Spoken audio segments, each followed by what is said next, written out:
아멘. 오늘 하나님께서 주시는 말씀은 역대상 26장에 있는 말씀입니다. 제26장.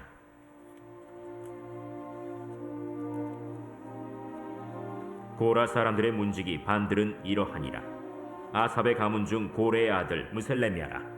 무셀레미아의 아들들인 맏아들 스가랴와 둘째 여디아엘과 셋째 스바디아와 넷째 야드니엘과 다섯째 엘람과 여섯째 여호하난과 일곱째 엘여호에네이며 오벳에돔의 아들들은 맏아들 스마야와 둘째 여호사밧과 셋째 요아와 넷째 사갈과 다섯째 느다넬과 여섯째 암미엘과 일곱째 이사갈과 여덟째 브울레데이니 이는 하나님이 오벳에돔에게 복을 주셨습니다.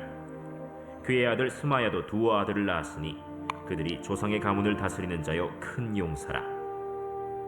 스마야의 아들들은 오드니와 르바엘과 오벳과 엘사밧이며 엘사밧의 형제 엘리후와 스마기야는 능력이 있는 자이니 이는 다 오벳에돔의 자손이라. 그들과 그의 아들들과 그의 형제들은 다 능력이 있어 그 직무를 잘하는 자이니 오벳에돔에게서 난 자가 62명이며 또 무셀레메아의 아들과 형제 18명은 능력이 있는 자라. 므라리 자손 중 호사에게도 아들들이 있으니 그의 장자는 시므리라. 시므리는 본래 맏아들이 아니나 그의 아버지가 장자로 삼았고 둘째는 힐기야요 셋째는 드발리야요 넷째는 스가랴이니 호사의 아들들과 형제들이 13명이더라. 이상은 다 문지기의 반장으로서 그 형제처럼 직임을 얻어 여호와의 성전에서 섬기는 자들이라. 각 문을 지키기 위하여 그의 조상의 가문을 따라 대소를 막론하고 다 제비 뽑혔으니 셀레미아는 동쪽을 뽑았고 그의 아들 스가랴는 명철한 모사라. 모사를 위하여 제비 뽑으니 북쪽을 뽑았고 오벳에돔은 남쪽을 뽑았고 그의 아들들은 곳간에 뽑혔으며 숫빔과 호사는 서쪽을 뽑아 큰 길로 통한 살레겐 문 곁에 있어 서로 대하여 파수하였으니 동쪽 문에 레위 사람이 6이요 북쪽 문에 매일 4사람이요 남쪽 문에 매일 4사람이요 곳간에는 둘씩이며 서쪽 뜰에 있는 큰 길에 4사람 그리고 뜰에 2사람이라. 고라와 므라리 자손의 문지기의 직책은 이러하였더라. 레위 사람 중에 아히야는 하나님의 전 곳간과 성물 곳간을 맡았으며 라단의 자손은 곧 라단에게 속한 게르손 사람의 자손이니 게르손 사람 라단에게 속한 가문의 우두머리는 여히엘리라. 여히엘리의 아들들은 스담과 그의 아우 요엘이니 여호와의 성전 곳간을 맡았고 아므람 자손과 이스할 자손과 헤브론 자손과 우시엘 자손 중에 모세의 아들 게르솜의 자손 스부엘은 곳간을 맡았고 그의 형제 곧 엘리에셀에게서 난 자는 그의 아들 르하비아와 그의 아들 여사야와 그의 아들 요람과 그의 아들 시그리와 그의 아들 슬로못이라. 이 슬로못과 그의 형제는 성물의 모든 곳간을 맡았으니 곧 다윗 왕과 가문의 우두머리와 천부장과 백부장과 군대의 모든 지휘관이 구별하여 드린 성물이라. 그들이 싸울 때 노력하여 얻은 물건 중에서 구별하여 드려 여호와의 성전을 개수한 일과 선견자 사무엘과 기스의 아들 사울과 넬의 아들 아브넬과 스루야의 아들 요압이 무엇이든지 구별하여 드린 성물은 다 슬로못과 그의 형제의 지휘를 받았더라. 이스할 자손 중에 그나니아와 그의 아들들은 성전 밖에서 이스라엘의 일을 다스리는 관원과 재판관이 되었고 헤브론 자손 중에 하사랴와 그의 동족 용사 1700명은 요단 서쪽에서 이스라엘을 주관하여 여호와의 모든 일과 왕을 섬기는 직임을 맡았으며 헤브론 자손 중에서는 여리야가 그의 족보와 종족대로 헤브론 자손의 우두머리가 되었더라. 다윗이 왕 위에 있은 지 40년에 길르앗 야셀에서 그들 중에 구하여 큰 용사를 얻었으니 그의 형제 중 2700명이 다 용사요 가문의 우두머리라. 다윗 왕이 그들로 르우벤과 갓과 므낫세 반지파를 주관하여 하나님의 모든 일과 왕의 일을 다스리게 하였더라. 아멘. 오늘의 그 역대상 26장의 말씀은 성전 문지기에 대해서 말씀하고 있습니다. 다윗 왕이 이제 여러 제사장도 세우고 찬양대도 세우고 이제 성전을 지키는 그 사람들을 세우는 그 일을 하는 것입니다. 지금 제가 맡고 있는 것이 바로 성전 문지기 같은 일입니다. 알고 계십니까? 네, 뭐 무거운 일도 하고 무거운 것도 들고 청소도 하고 하는 것들이 성전 문지기의 일이에요. 그런데 그것보다 사실 더 고차원적인 일입니다. 사실 그 성전을 지킨다고 하는 그것이 우리가 생각하는 것처럼 그냥 허드렛 일 하는 정도의 일이 아니라 엄청난 일이라는 거예요. 우리가 생각하는 것 그 이상을 오늘 본문이 말씀해 주고 있는 거예요. 성전 가운데 있는 그 직분은 아주 귀한 것입니다. 우리 지금 여기 모여서 예배하는 모든 분들이 다 직분자들이시잖아요. 그죠? 직분이 없는 분이 계시다면 회개하시고 빨리 직분을 가지시길. 직분이 있어야 해요. 왜냐하면 그것은 책임이고 의무고 사실 더 큰 의미로서는 복이에요. 얼마나 큰 복인지 몰라요. 그래서 이 성전의 문지기를 세운다고 하는 것은 아주 엄청난 일이거든요. 그런데 그러면 대단한 사람들이 성전 문지기를 할까요? 얼마나 많은 능력을 가져야 성전 문지기를 할 수가 있을까요? 잘생기면요? 아니면 뭐 능력이 많고요, 말을 잘하면요? 그렇지 않다는 거예요. 왜냐하면 오늘 본문에 아주 특별한 사람이 나오거든요. 오늘 4절 말씀에 보면 오벳에돔이라고 하는 사람이 나옵니다. 오벳에돔의 아들들은 하면서 8명의 자식을 쭉 소개해요. 그러고 난 다음에 5절 끝에 보면 이는 하나님이 오벳에돔에게 복을 주셨습니다. 오벳에돔이라고 하는 사람이 역대상 13장에 나오거든요. 어떤 사람이에요? 그냥 그 하나님의 궤를 지켰던 사람입니다. 그러면 이 오벳에돔의 그러면 그 뭐라고 해야 되나요? 그 오벳에돔이 가졌던 족보상으로 뭐 혈통이 대단한 사람일까요? 그렇지 않아요. 왜냐하면 오벳에돔은요 이방 사람이에요. 이방 사람이라서 사실 하나님의 전 근처에도 올 수가 없는 사람입니다. 오벳에돔은 별거 아니었던 사람인데 이 당시에 이 오벳에돔이 그냥 문지기였습니다. 지켰던 사람. 이 별것 아니었던 사람이 이 하나님의 그 궤를 지켰다고 하는 그 이유 하나만으로 큰 복을 받아요. 3개월간 하나님의 궤가 거기에 있었거든요. 다윗이 이제 하나님의 그 궤를 자기의 성으로 가져오려고 막 노력을 했거든요. 그런데 소에다가 원래 실으면 안 돼요. 하나님의 궤를 옮기는 방법은 그렇게 하면 안 되는데 그냥 너무 기쁜 나머지 그 소에다가 그 궤를 씌워가지고 막 가는데 소가 뛰니까 궤가 막 어떻게 될까봐 옆에 있던 우사가 그걸 잡습니다. 어떻게 됐어요? 예, 죽었어요. 하나님의 궤는 거룩하기 때문에 함부로 하면 안 돼서 우사가 죽습니다. 그래서 다윗이 너무 놀라가지고 두려운 마음에 하나님의 궤를 그 문지기를 하고 있던 오벳에돔의 집에 맡겨두고 갑니다. 사실 다윗은 두려웠을 겁니다. 왜냐하면 우사가 죽었잖아요. 그러니까 사실 두려운 마음으로 그 오벳에돔을 바라봤을 텐데 웬걸요? 오벳에돔의 집에 그 성궤를 3개월 동안이나 뒀더니 이 오벳에돔이 복을 받는 걸 보게 되는 거예요. 엄청난 사건을 경험하게 돼요. 그래서 이 오벳에돔을 나중에 성전을 지키는 그 문지기로 세우게 되는 거예요. 근데 오벳에돔만 세우는 게 아니라 그 오벳에돔이 가진 축복을 가진 자자손손에게, 그 8명의 자녀들에게, 더 나아가서는 그 자손 대대로 문지기를 하면서 복을 받게 되는 은혜가 있다는 거예요. 사실 여러분, 우리가 이 자리에 서서 예배할 수 있는 은혜가 우리가 엄청난 사람들이 아니잖아요. 어떻게 예수님을 믿으셨어요? 어떻게 예수 그리스도를 내 삶의 그리스도라고 고백할 수가 있었겠어요? 우리 엄마가 잘해줘서, 내 친구들이 잘해줘서, 맛있는 거 사줘서, 그래서 교회 오고 그렇게 해서 예수 믿게 되신 겁니까? 아니에요. 그거는 하나님의 전적인 큰 은혜인 줄 믿습니다. 하나님의 놀라운 은혜예요. 그거는 엄청난 사건이에요. 원래 오벳에돔의 뜻, 우리는 이름대로 사람이 살아간다고 하지 않습니까? 원래 오벳에돔이 가졌던 뜻이요, 에돔 신의 예배자, 에돔의 아들, 이런 뜻이에요. 그러니까 블레셋 지방에 살았던 가드 사람인데 이 사람은 원래 그렇게 살아야 돼요. 그런데 그렇게 살지 않고 이 사람은 하나님의 은총을 받아서 하나님을 믿는 사람이 되었다니까요. 이게 얼마나 대단한 일이에요. 우리가 불교가 있었던 이 지역에, 유교가 있었던 이 지역에서, 그 집안에서 머리끄댕이 잡히고 막 집에서 고생을 받고 막 핍박을 받아도 예수를 믿게 되는 거예요. 이게 은혜라니까요.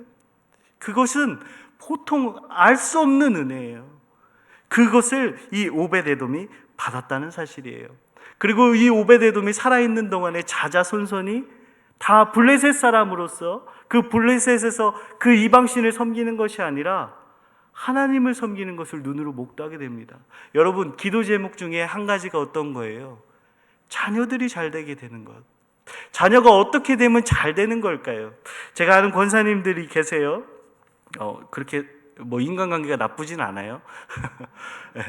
권사님들이 계신데 그 권사님들이 항상 기도 제목을 주시는 것들을 보면 내가 그 아들 잘 되게 해달라고 뭐 이사도 하고 뭐 학군이 있고 막 그렇게 해서 열심히 아이들을 했는데 웬걸요 한 가지 놓친 게 있다면 하나님을 제대로 알려주지 못한 것을 아주 한탄하면서 통탄해하면서 그게 평생의 기도 제목을 가지신 분들을 종종 보게 됩니다. 여러분, 부자로 사는 것 좋죠. 능력 있는 사람으로 사는 것 좋죠. 다른 사람들에게 비굴하게 굴지 않고 살아가는 건 너무 좋죠. 그런데 부자와 그 나사로 이야기 우리는 너무나도 잘 알고 있잖아요. 그 부자는 이름도 없어요. 거진데 나사로는 이름이 있어요. 근데 종국에는 어떻게 돼요? 하나님의 보좌 앞에 갔을 때는 어떤 모습이 되었습니까? 부자는요, 이름도 없이 살아가요. 그런데 이 나사로는 하나님 앞에서 사랑받으며 하나님과 그 기쁨을 누린다는 말입니다. 그 은혜가 얼마나 엄청난 일이겠어요. 성전 문지기요, 아주 귀한 일입니다. 성전 문지기요, 하나님 앞에서 하나님의 그 모든 성궤를 관리하는 아주 귀한 일이에요. 힘든 일들이 있지만 그럼에도 그 복은 엄청나다는 거예요. 이 교회에서 우리가 이 예배를 드리고, 안타까운 사실은 지금 이 코로나 시국 때문에 우리가 3, 4, 5 모여서 예배 드리는 그것을 잘 못 보잖아요. 그죠? 근데 우리가 항상 조심해야 할 것이 무엇이냐면 군중 심리를 좀 조심하기를 바라요. 사람이 많이 모여 있다고 좋은 것은 아니에요. 사람들이 다 따라간다고 그 길이 좋은 길은 아니에요. 성경에는 그래서 좁은 길로 가랍니다. 좁은 길로 가래요. 우리가 가는 길이 좁은 길이잖아요. 예수 믿는 게 사람들한테 뭐 박수 받을 만한 일은 아니에요. 사람들은 어쩌면 욕도 할 수 있어요. 미쳤다고. 그렇지만 그 좁은 길을 가는 것이 우리고, 그 복된 길임을 날마다 새기면서 살아가는 것이, 그것이 얼마나 큰 축복인지를 우리는 알아야 한다는 거예요. 아무도 교회 오지 않고 아무도 기도하지 않고 아무도 예배하지 않아도 나는 해야 해요. 왜냐고요? 내가 하나님의 큰 은혜를 받은 하나님의 사람이기 때문에. 그것을 날마다 기억하는 저와 여러분이 되길 주의 이름으로 축원합니다. 또 다른 그 슬로목과 그의 형제들이 나와요. 그 26절에서 28절의 말씀인데요, 이 슬로목과 그의 형제는 성물의 모든 곡간을 맡았으니 또 다윗 왕과 과문의 우두머리와 천부장과 백부장과 군대의 모든 지휘관이 구별하여 드린 성물이라. 그들이 싸울 때에 노력하여 얻은 물건 중에서 구별하여 드린 여호와의 성전을 개수한 일과 선견자 사무엘과 기스의 아들 사울과 넬의 아들 아브넬과 스루야의 아들 요압이 무엇이든지 구별하여 드린 성물은 다 슬로목과 그의 형제의 지휘를 받았더라. 아멘. 이게 무슨 말씀이냐면, 교회 안에서 제가 이런 일을 가끔 봅니다.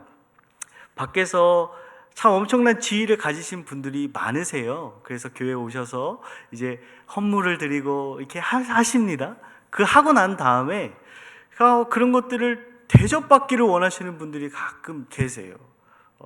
이해가 안 되시죠? 여러분들은 너무 선하셔가지고. 근데 종종 그런 걸 보면서 저도 왜 저러실까라는 생각을 해요. 여러분, 우리가 드리는 그 헌물은 누구 거죠? 하나님 거예요. 그런데 우리는 내 거라고 생각하더라고요. 저도 그래요. 저도 제가 좀 소중하게 생각한 걸 하나님께 싹 드리잖아요. 그러면 계속 그것만 보여요. 예를 들면 우리가 피아노를 헌물했다고 한번 해봅시다, 여러분. 근데 그 피아노만 보여요. 교회 오면 맨 처음에 보이는 게 피아노고, 피아노에 먼지가 꼈나 안 꼈나 이런 거 보고 그러잖아요. 그죠? 누가 이렇게 좀 틀었나 안 틀었나 뭐 이런 거 봐요. 마이크도 마찬가지겠죠. 그런데 그건 내게 아니라니까요. 그래서 그것을 맡은 사람들이 존재해요. 그래서 그 맡은 사람들이 그걸 관리할 수 있도록 하는 게 우리가 하는 일이에요. 사람은요, 욕심이 많잖아요. 우리가 다 알잖아요. 우리가 죄가 있더라고요. 그래서 하나님 것과 내 거를 항상 구분하려고 합니다. 근데 여러분, 내가 하나님 건데 내게 다 하나님 거라니까요.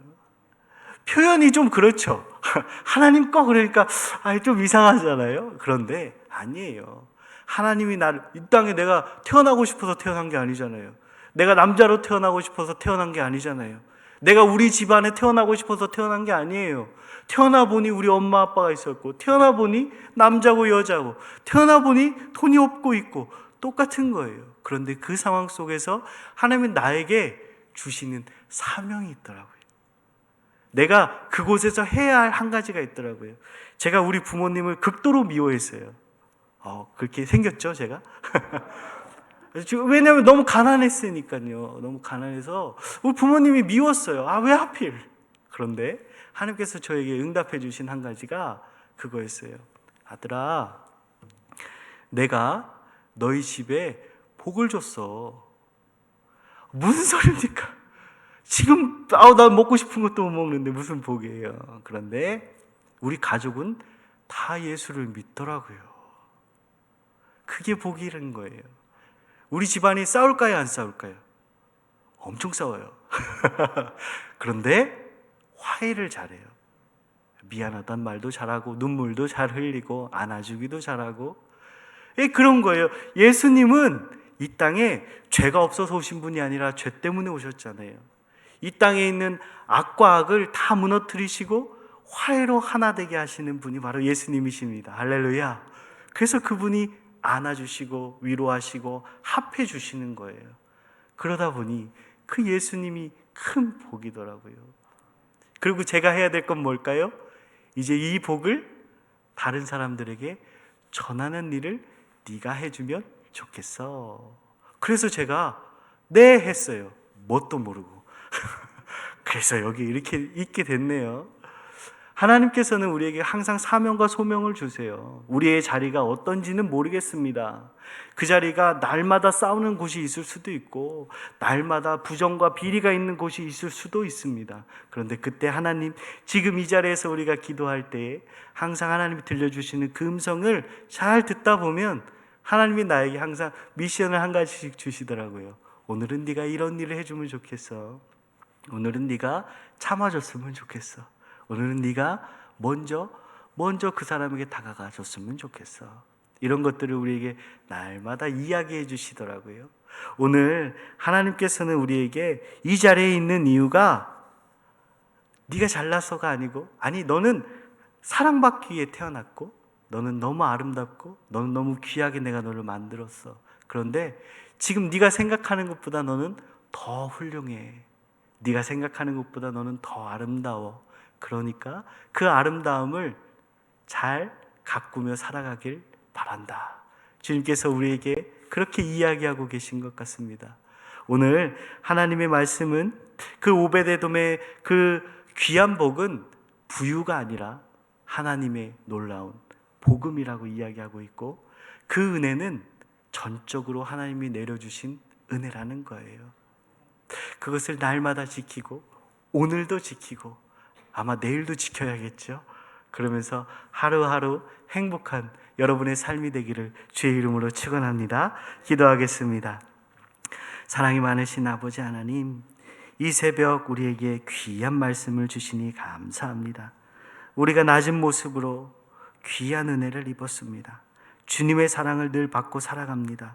아버지 하나님, 이 사랑을 날마다 전하는 우리 모두가 될 수 있도록 축복하여 주시고, 오늘 하루의 삶 가운데 가정과 교회와 직장 가운데 이 귀한 사명을 잘 감당하는 복되고 행복한 하루 되게 하여 주시옵소서. 예수 그리스도의 이름으로 감사하며 기도드립니다. 아멘.